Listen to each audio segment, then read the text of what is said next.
Welcome back and welcome to the Conversation Corner, my favorite part of our lovely, lovely set. The Trump administration's recent focus on Tylenol as a potential risk factor for autism is raising questions about the condition's causes, potential treatment. In a new book, Born Lucky, NewsNation anchor Leland Vittert writes about his experiences on the spectrum while not knowing about his diagnosis until college. Leland joins me now. It's great to have you. It's great to have you. You say in the book many things, and you wrote in the Wall Street Journal in an op-ed, I grew up with autism and it was hell. What was the hellish part? Look, I was unable to communicate, deal with kids my own age. And in 5th grade, after my parents took me out of one school because the bullying was so bad, it put me in another. My dad came over to see me and to hear that I was in PE class. So he walks up to the fields in the back of the school, knows the PE teacher, big guy, big football player. My dad knew him from another school. My dad was a great athlete. And he looks at the coach and says, hey, how's Lucky doing? Lucky's my nickname. And he says, I think he's doing better this week. My dad goes, great, let's go see him, looking down on the PE fields. And the coach goes, I don't think that's a good idea.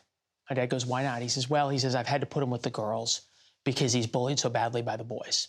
So that is one of 100 stories in Born Lucky. There's the principal 2 weeks into the next school I was put into in 7th grade who called my parents into the principal's office to tell them everybody at the school thought I was weird, ...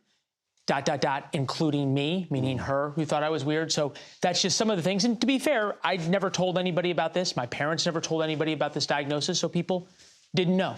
You also write in the book about the power of not being labeled something or thinking you are a quote-unquote victim.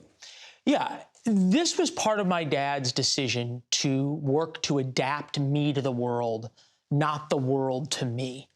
And from when I was young, there were no accommodations. There was never a Lucky special, Lucky needs extra time on tests, even though I had a very severe learning disability or multiple.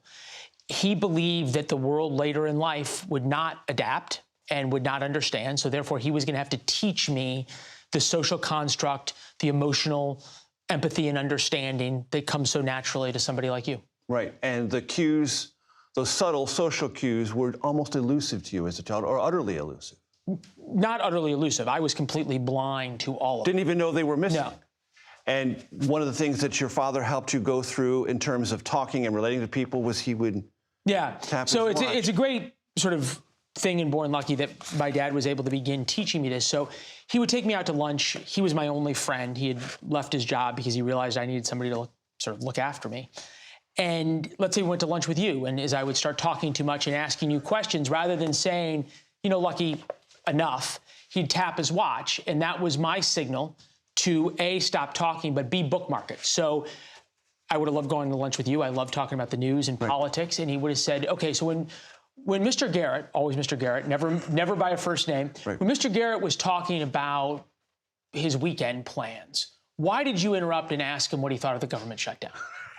And I'd say, well, I don't know, Dad, I thought it was interesting. He'd say, well, right, but what do you think Mr. Garrett wanted to talk about at that minute? And it was that on an hourly basis, sometimes a minute-by-minute basis, of trying to teach me in that post-game how the world interacted. You understand this. I've got a minute.